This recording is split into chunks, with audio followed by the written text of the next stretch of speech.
Hello and welcome to today's webinar on early interventions for musculoskeletal disorders. My name is Rachel Hawkins and I'll be your facilitator for today. Next to me is Mr. Michael Donovan, occupational health physiotherapist and our expert presenter. Before I hand over to Michael, we will give you some tips on making the most of your webinar experience. Michael is very happy to take your questions throughout his presentation, and you can ask any questions that you might have at any time using the box on the right-hand side of your screen. Also, to encourage you to interact throughout the presentation, we have created some poll questions. Again, a simple prompt pops up on the right side of your screen and you will have a brief moment to be able to respond. It takes us a little bit of time to collate those, so a minute or two, and then Michael will be able to discuss those results with you or weave them throughout his presentation.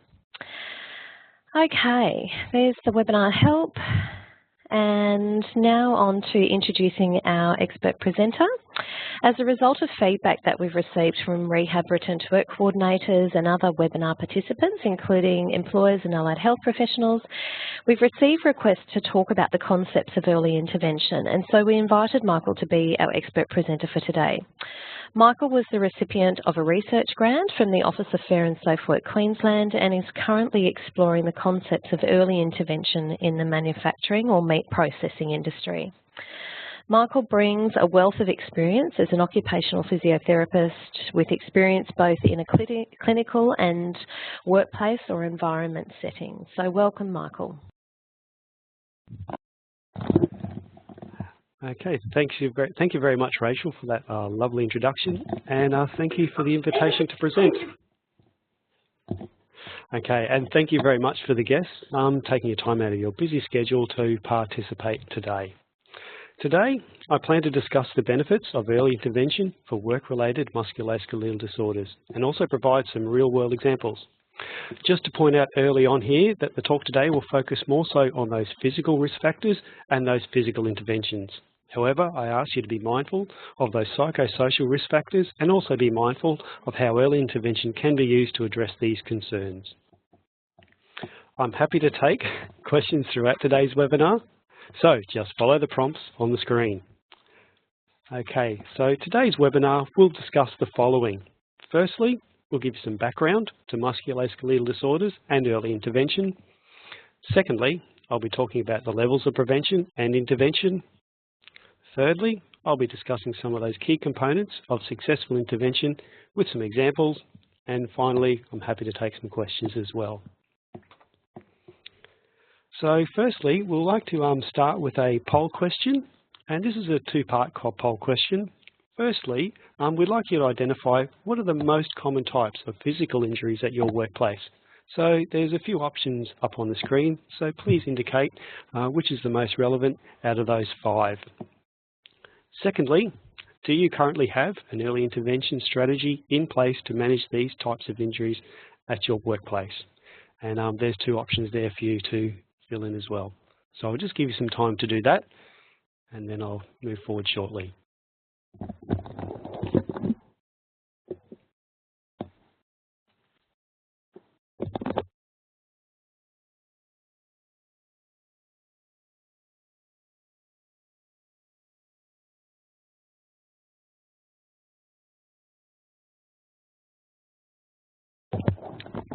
Okay, while some of you are still filling in that questionnaire, I'll just proceed.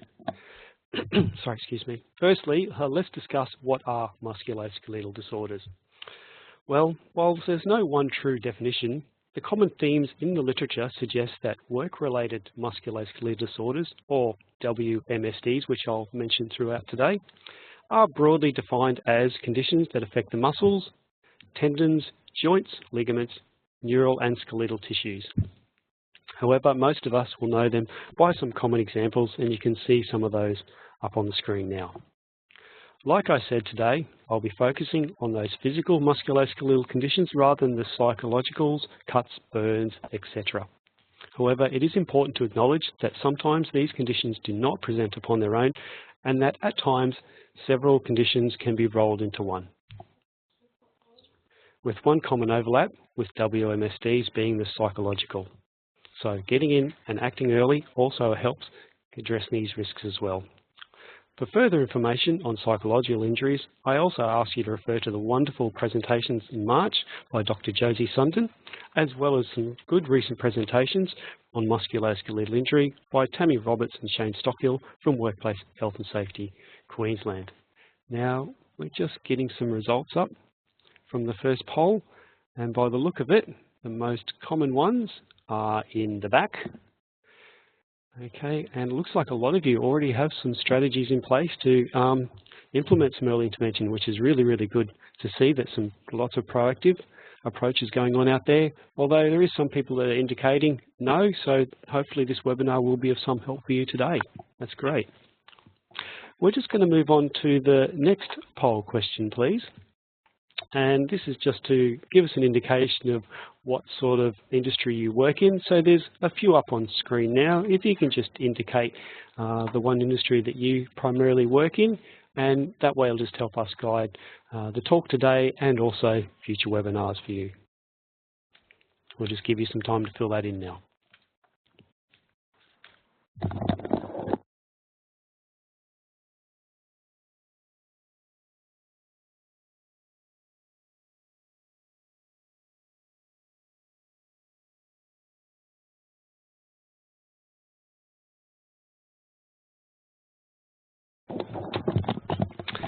Okay, while the rest of you are still filling in that poll, I'll also continue. We'll go on to the next slide. So looking at the most recent statistics in Queensland, work-related musculoskeletal disorders, or WMSDs, account for at least 58% of all claims lodged and up to 61% of all serious claims. It should be noted that these WMSDs are generally quite evenly distributed between the men and the women, and WMSDs make up the most of the costs incurred, which will ultimately impact on your premium. As well, some industries have higher rates than others too, particularly those in manufacturing, transport, construction and healthcare, to name a few. And we'll see what that's like when we get the results from that poll coming in a few minutes. Therefore, WMSDs are a big problem for workers and their families, employers, insurers and the broader society, with WMSDs being the third highest chronic health condition in Australia at the moment. Now, thinking back to that first poll question of what was the most common injuries in your workplace, and the answer was back, let's quickly look at how these can occur. Some of the WMSDs build up over a period of time and are a result of accumulated and repeated exposures to hazardous tasks or activities. The terms repetitive strain injury and occupational overuse syndrome are often used at times. However, the use of these terms in the scientific literature is somewhat controversial, so I'll just note them as overuse injuries today. Okay. Also, acute injuries are commonly attributed to a single traumatic event that is usually immediately apparent. So thinking back over those back injuries, that was the most common one on that first poll. Have a think about whether most of your back injuries occur over a long period of time or they're sudden one-off events. Okay. The data indicates that the majority of MSDs are caused by body stressing or performing hazardous manual tasks. Slips, trips and falls and being hit by objects are considered the second and third most common mechanisms of injuries for MSDs. However, with my physio hat on, it's these overuse conditions and disorders that I'm really passionate about. Because they come on slowly, they can provide you with that sort of warning bell, and if you can pick up on them early, I find that this is where you really get a chance to act preemptively and address these issues early before those aches and pains can actually develop into an injury. I see this opportunity often in my role as an on-site occupational health physio at workplaces. And I know earlier we talked about back injuries as being the most common. So we'll give an example of a back that I see in the workplace. For example, a forklift driver could be one that I see. The worker may report to their supervisor, oh, geez, my back started off okay at work, but it's just getting a little bit stiff today. They can't recall a specific event, but state it's been coming on today or maybe even over a few days. I see this as a great opportunity to implement some early intervention strategies. So getting in at this stage has been shown in the research to reduce the chance that these early symptoms will develop into an injury and a subsequent compensation claim. and I'll talk about strategies further on in this webinar. We'll also put up some poll results now, and it looks to me like there's a bit of a mix from manufacturing and healthcare in today's participants. But looking at, there's some broad representation over the whole industry, which is great. Thank you very much. So before I move on to early intervention strategies, I'll also briefly discuss injury prevention and where early intervention sits. Prevention can take place at several levels. The aim of prevention in the primary stage is to eliminate or reduce the cause of injury, control exposure to risk, and promote factors that are protective of health. The aim of secondary prevention is to reduce progression of a disease through early detection, usually by screening at an asymptomatic stage and early intervention. And finally, the aim of tertiary prevention is to minimise the impact of a disease and prevent complications through effective management and rehabilitation. So, early intervention has been proposed in the scientific literature to sit within the secondary level and at the nexus between primary and secondary prevention. However, getting in early with any of these stages is vitally important because the research shows that the longer a worker is away from work, the less likely they are that they will get back to work. So don't delay with your interventions. So primary prevention commences even before the worker steps into the workplace and even before an injury occurs. It's based upon a hazard reduction and risk management approach and utilises the hierarchy of controls. The links on the screen will send you to information on this topic. Again, I also refer you to recent webinars last month by Workplace Health and Safety Queensland. Also, the Hazardous Manual Tasks Code of Practice provides you with some really good practical examples of controlling risks, and being aware of these and how they fit within the hierarchy of controls is really important for early intervention. So I urge you to familiarise yourself with this hierarchy and terms such as elimination, substitution, isolation, engineering, administrative, and personal protective equipment or PPE controls. The higher the level of control, the more likely it will be successful, and these should be examined first. So reflecting back on that example I gave earlier about the forklift driver that had a bit of a stiff back, some examples of interventions that could be done at this stage would include assessing how they're using the forklift. Is the forklift the correct type for the role? Are they using a side-standing forklift and twisting in their stance position instead of using a front-facing forklift instead? Is there a forklift camera operational, or is there one fitted at all? Is it functioning properly, or are they having to twist to look out of that forklift to see where they're putting their load to? Look at where the load is being moved to and from. Could this be simplified to reduce or eliminate those awkward postures? Or is the driver sitting or standing in the forklift? And does the driver or worker have control over their work demands, and is their task rotation available? All of these are examples of interventions that, if addressed early, can reduce the risk of a WMSD developing. I'll also mention on that slide some safety and rehabilitation culture and psychological risk factors, and because that also crosses over into the secondary level, I'll discuss those on the next slide. So what are some of the secondary prevention strategies useful for WMSDs? Once again, reducing the worker's exposure to risk factors and using those hierarchy of controls such as risk assessment and ergonomic assessments, for example, task rotation.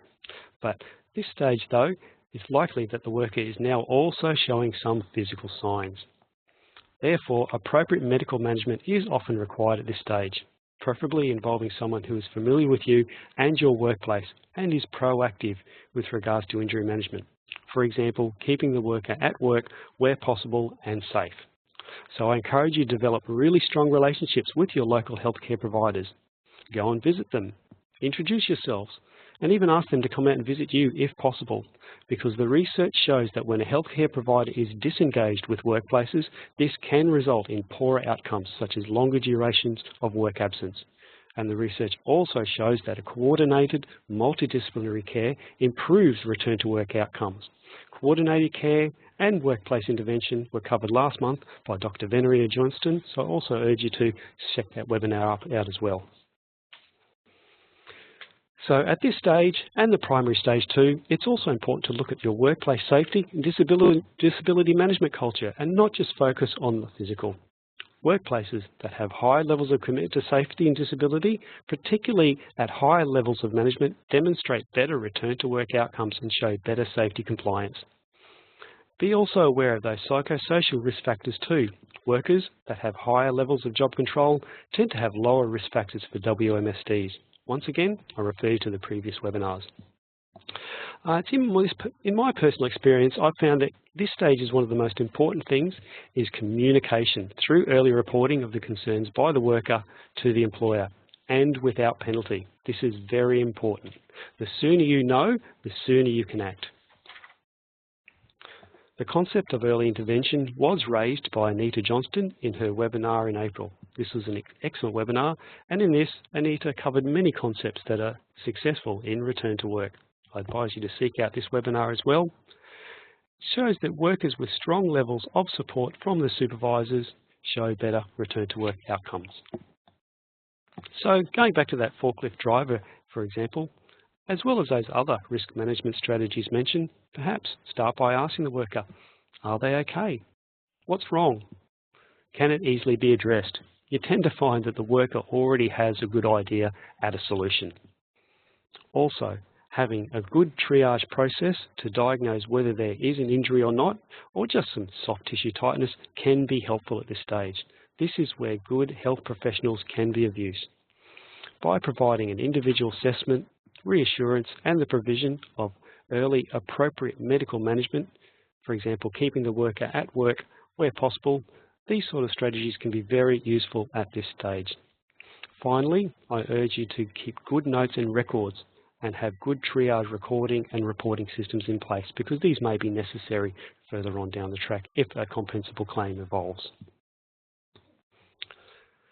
So what are some examples of those early interventions that can be used? Well, firstly, look at eliminating the cause. In the forklift example I've given, can the goods be delivered directly to the destination, therefore bypassing the need for warehousing in the first place? Maybe substituting one forklift for another. Okay, another example in warehousing for back discomfort could be the mechanisation of pallet wrapping. Is the worker manually wrapping pallets and bending and twisting, or could it be done by a machine, therefore eliminating the back injury in the first place? Other examples in construction using sharpened knives or drills, and I think we had some healthcare people as well. So utilising mechanical aids in the healthcare industry such as hoists and pallet slides are other good ways of minimising risk of WMSDs in this situation. Also look at ergonomic change. We had some people in the administrative role joining us today. So look at things such as office redesign, maybe reducing the reach by bringing that mouse a little bit closer. Okay, look at your desk height, your working bench height, maybe even utilise one of those newfangled sit-to-stand desks to minimise the risks of sitting down all day, but that's another topic altogether.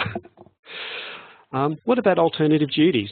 Well, we know the benefits of staying at work where possible play an important role in rehabilitation.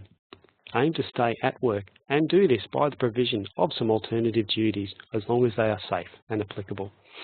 Research has shown that modified work in the form of alternative duties, graduated work exposure and supported work environments reduces the length of work absence in your workers with musculoskeletal disorders. Work hardening programs in the form of physical conditioning have also been shown effective for workers with chronic and subacute pains. Once again, the key findings in the literature for these types of interventions is the evidence for their effectiveness as soon as possible after the injury has occurred. Some lower level examples of interventions include task rotation. This also helps break up the monotony of the work, as well as education on working postures and manual tasks. So in traditional management of these workplace injuries, some of these interventions don't usually occur until after the medical investigations and diagnosis has been carried out. However, the early intervention approach focuses on what the workers are still able to do and on returning to work as quickly as possible. So don't wait until they've waited for their medical or doctor's appointment, which in some cases I've seen can take up to 2 or 3 days. And don't wait till they come back with that certificate, which is ticked for alternative duties. See if you can preempt health professionals.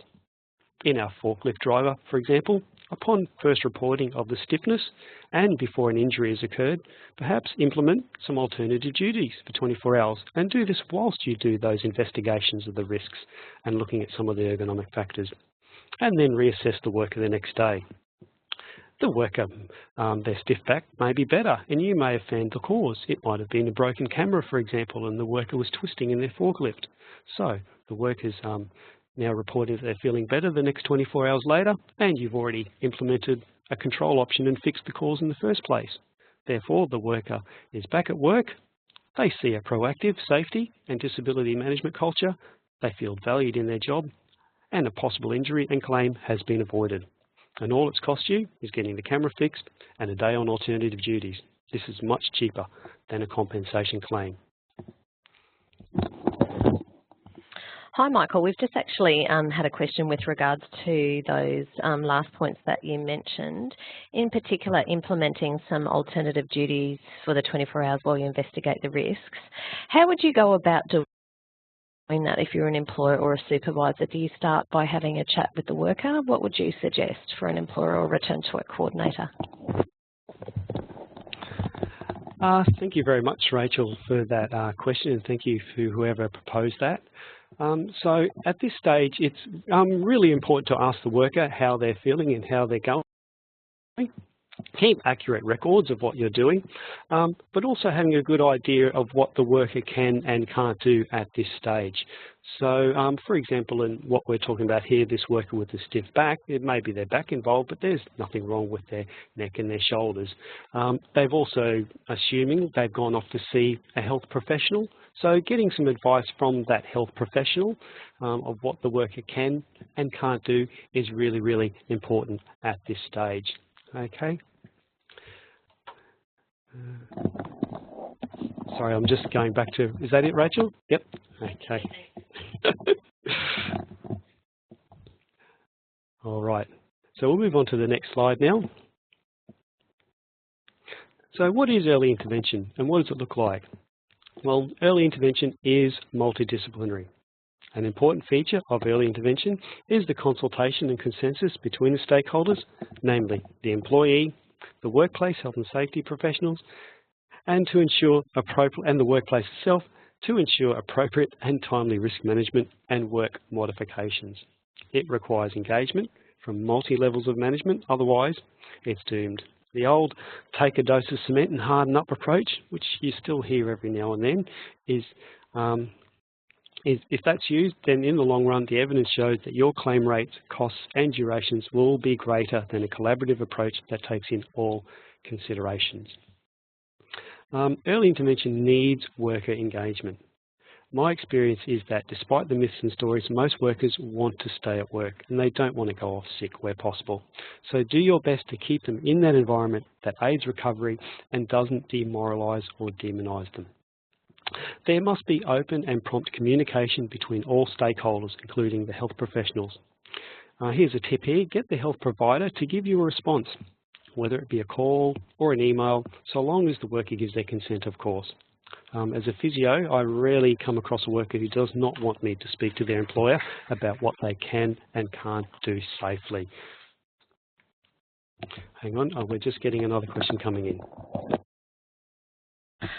Thanks, Michael. So this question relates to employers once they've actually obtained approval from the worker to contact the treating physiotherapist.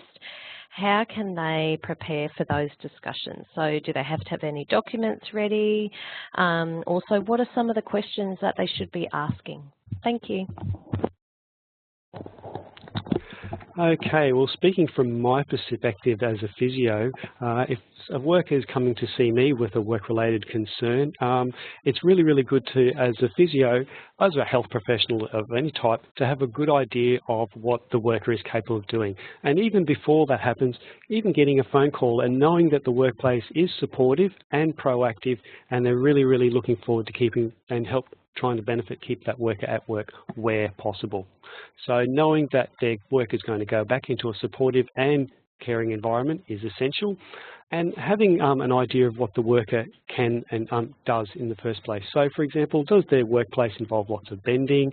Is there lots of lifting involved? What sort of lifting is required? That's quite important for the health professional to know, so they can help guide you with regards to what the worker can and can't do safely.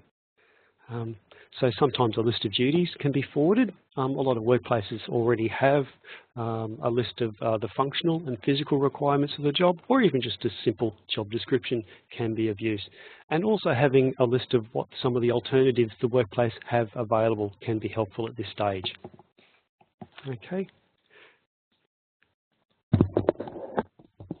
Thanks, Michael. The only other addition I'd make to that is if you are feeling unsure, you've always got, and you are insured with WorkCover Queensland, you've always got your customer representative that can help facilitate that communication for you. Okay, there is a further question that we have. How do you prevent alternative duties from causing more harm medically? Thank you very much, and that is a tricky one indeed. Having as much knowledge as possible about what the worker is planning on going back to doing is really, really essential. So communication is one of the most essential things in this. Talking to the worker, talking to the supervisor, talking with the health professional. That's the most important thing, because the worker knows if they're going to go and do this job, oh no, that's going to cause me grief. So having that open communication is the most important thing. If you just don't have that knowledge of what the workplace involves, that's what I was talking earlier about with those disengaged health professionals. That's when you're more likely to run the risk of alternative duties causing more harm than good. But workplaces and employers and workers and health professionals that are all engaged and communicating and working well together, that's when there's less chance that the alternative duties are going to cause any problems. Once again though, if it is a work-related condition and if you're insured through WorkCover Queensland, they can implement or send someone out to assist you with that if possible, because that's part of the injury management process. Excellent. Alrighty, so we'll go on to the next slide and talk about some of the evidence for early intervention.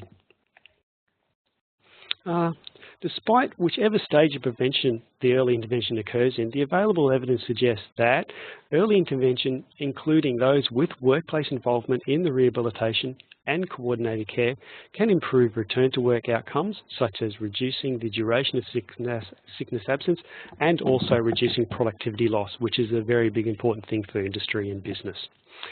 But what about the rate of compensation claims and the costs associated?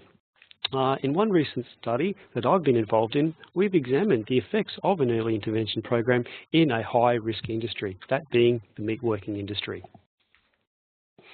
So we did a study on a meatworking industry, and we looked at the benefits, or we examined the effect of an early intervention program that was implemented.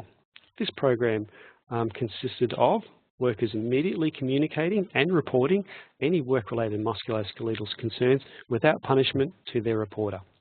This was logged into a reporting register, and if it was a workplace injury, therefore the insurer was notified and the worker was sent off to the doctor. The immediate triage of the WMSD occurred on-site by their first aid officer, and if required, they got assistance with some healthcare providers to help facilitate this process. At this stage, like I said, if it was a work-related injury, they'd be sent off to their health professional and managed as usual through the medically based workers' compensation system. Already a safety investigation had been flagged and a risk assessment was now in progress. Systems were being developed to assist the worker to return to work, such as outlining alternative duties and sending these off with the worker to give to the doctor if necessary. However, if there was no injury and it was caught early enough, for example, the worker was reporting some muscular stiffness or struggling to keep up with the pace of work, and the worker did not want to go off and see the health professional and they were really keen to stay at work, they were managed on-site through a collaborative strategies which included assessing their work tasks, assessing for any risks, for example, checking the sharpness of their boning knife, checking their workstation was set up correctly, checking their technique, They were also offered some work modification or alternative duties, and if required, had the access to an opportunity to see an on-site health professional who would provide some self-management advice and most importantly, some reassurance. The worker would be reviewed every 24 hours and would hopefully be returned to normal duties, or if the symptoms persisted or worsened, they would then be sent off to see a medical practitioner. At all stages, thorough record keeping took place, and at no time was the worker denied the access to see a health professional or a doctor if they so wished. The insurer was also notified immediately if it was a work-related injury, and thorough record keeping was done throughout this whole process. So what we did is we examined the outcomes such as the rate of injuries, the costs associated, and the length of workplace disability for 2 years before this intervention strategy took place and 2 years afterwards. And we found some quite astounding results. Firstly, there was a significant reduction in the rate of compensation claims. So that is the number of claims that happened over a working period per 1,000 workers or per $1 million in wages, whichever one you want to use. But there was a reduction in rate by 18%, which is quite a fair bit. There was also a significant reduced average cost per claim for those that did end up in the workers' compensation system, and most of this was made up by a significant decrease in the lost time injury costs. There was also a reduction in the duration of time off work by 37% for those workers that did require some work absence. We also compared what happened in the remainder of the industry over that same 4-year period, 2 years before and 2 years after. And basically the industry itself showed a non-significant increase in the average claim costs and no change in the work duration lost. So this study shows that a coordinated, multidisciplinary, combined workplace-based and clinical intervention delivered upon immediate reporting of a musculoskeletal concern had positive health benefits in a high-risk group of workers. It showed that early reporting and intervention did not open those floodgates for compensation claims. Okay, so it really dispelled that myth. It showed, and it did not lead to worse outcomes for the worker. So there's growing agreement amongst researchers that the most effective method to prevent the development of musculoskeletal disorders is to provide appropriate primary and secondary interventions and provide these as early as possible. Okay, like I said earlier, there is emerging evidence that early management of the injured worker prior to the injury resulting of time off work and facilitating appropriate interventions for rehabilitation can reduce the cost of work absence and also improve productivity as well as reducing claim costs. Early intervention has also shown cost benefits in a recent study in the National Health Service in the United Kingdom. However, there are some barriers to early intervention too. These can include the initial impression that it's going to be too costly. However, the overwhelming research shows that investing a few dollars up front can save much more later on. There's also that misconception that early reporting will open the floodgates. However, the evidence now disproves this. There can be some employee behaviour issues. For example, the fear of dismissal by employees, that they don't want to look, or the fact that they don't want to look soft or come across as a whinger. Okay, this is where a supportive work environment is really, really helpful. Okay, and it's also important where that communication is vital. Getting out on the floor, asking the workers, are you okay? And asking them questions can help break down some of these barriers. Okay, also, when return to work is not considered important, this can be a barrier to early intervention. And this barrier can come from many sources, from the worker, their family, to the employer, and the health professional. So really trying to break down this barrier is really, really important. Returning to work has been shown as one of the most vital factors in getting a worker back to work. Sorry, excuse me, there's a question coming through. Hi, Michael. Thank you. Just on that topic of barriers to early intervention, someone's identified that they've got a barrier at their workplace with a lack of involvement, I suppose, with reporting and communication. What are some ways to increase involvement in reporting and communication at the workplace to assist with that early intervention? Because that's, as you've highlighted, one of the first steps. It's quite important. Thank you.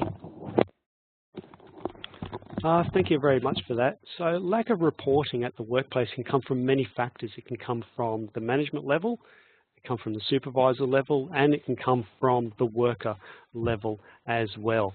So we'll choose one of those in this question. We'll say that the lack of reporting is coming from the worker level. So if workers aren't reporting early enough their aches and pains to you, you've really got to examine why that is occurring. Is it because there is fear of losing their job? That can be a big one. Is there a fear that not reporting is not going to make them look tough and strong in the workplace? So having a supportive workplace and really engaging with the workers and letting them know, look, it is okay to report these things. You're not considered soft. That will help. Use some examples as well. Use some sporting analogies. We're a very sporty country. And think of your workers as industrial athletes. So you'll say to your workers through toolbox talks, through morning messages, that look, if you're a footy player and you felt your hammy starting to twinge and tighten up, boom, you'd straight away tell your physio and your trainer and your sporting team, yet there's something going on to prevent that hammy twinge becoming a tear. The same thing occurs in the workplace, that you've really got to encourage the workers through a supportive environment. That early reporting is really, really helpful. And this comes from a good safety and organisational leadership culture. Workplaces that have really good overall organisational cultures traits, such as supportive environments and safety leadership, in workplace health and safety and disability management, all show that that can help increase your communication from the workers from the bottom level up, and help sort of break down some of those barriers. Okay. I'll let you finish before we ask you a few more. So what would you suggest, and you might need to take this on notice and come back to this one, what would you suggest, or perhaps have you had any experience in the past, if the workers' union prevents direct conversations with the treating professional? How would you overcome that? Or is that a little bit more complex than being able to give a quick and easy response in this webinar? Thank you for that question, and that is a dicey one as well, but it is one I have encountered once in my experience over the 20 years. And once again, it just comes down to communication again. Try to see if you can have a discussion with the union and their representative and find out why that is the case. And in the case that I encountered, the reason why that conversation wasn't happening was coming down to workplace security and job security again. And in that instance, you really have to respect the workers' rights. You have to gain their consent to talk to the workplace. So if that's the case, then you have to respect that. But having that conversation with, for example, in this question, the union, is a good place to start. But it is a tricky one to manage.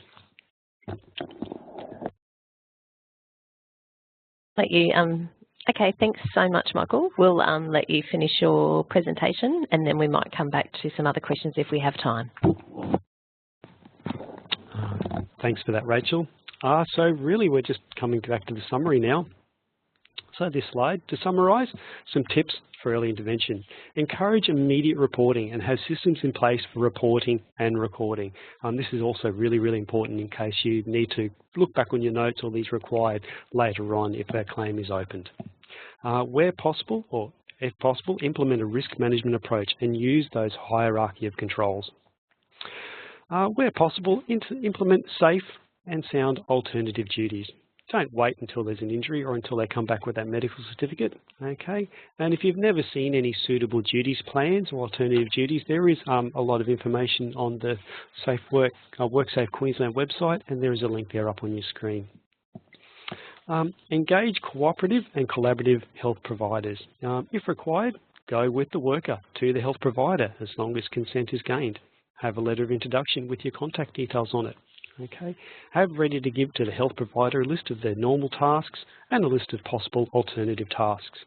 Let them know that there are alternative jobs there to do.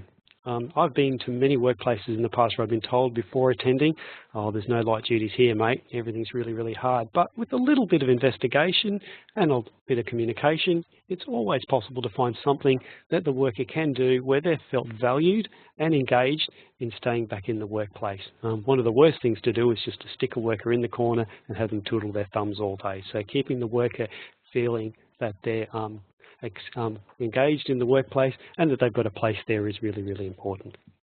Okay, and finally, make sure you track your injuries and your complaints through good, thorough record keeping. That way you can see if patterns emerge, and this is probably something that the health and safety teams do quite regularly, using their first aid registers, injury registers, incident reports. That way you can see trends evolving and you can get in and act early with those primary strategies to prevent injuries happening in the first place.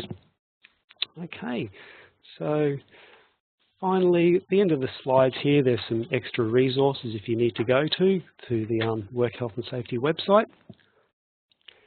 And is there any more questions coming through yet, Rachel? Okay, just hang on a tick. Okay, we do have a question. Do you have any views whether early intervention programs such as back care classes and specific gym fitness programs are also effective?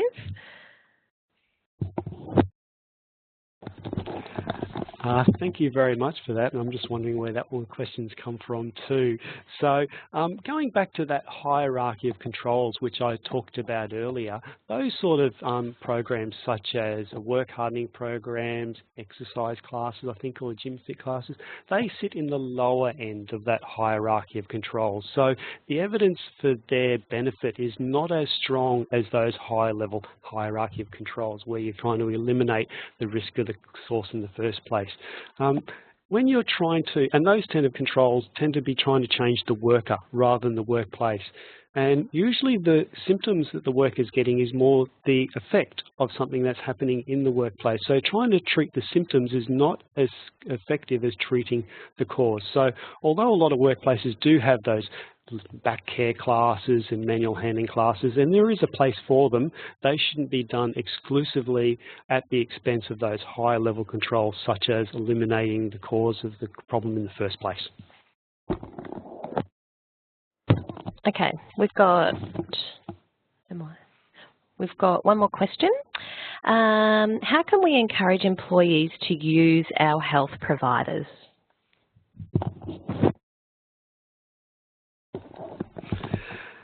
Thanks for that question. I think you would naturally get, well, I tend to find I get used quite well as a health provider in a workplace if you've got that engagement with the workers themselves. And if the workers can know that you know the type of work you do, you're familiar with their role, and you have that communication with them, workers will tend to use the providers that you tend to encourage. But you can't force a worker to see your provider if they don't want to. If there's an injury claim has occurred, they do have the right to see whichever provider they want. Although I usually find workers want to stay at work and want to get back to work. And if they can see a health provider is engaged and has that knowledge of what's happening in the workplace, that the workers tend to gravitate towards those providers in the first place. Doctors, occupational therapists, physiotherapists, that have a knowledge of what's going on in the workplace. You come across as knowing a lot more. You have that level of communication between the worker, and the worker goes, yeah, this person really knows what I do and what I'm talking about. And they tend to gravitate towards those providers than those that haven't a clue whatsoever.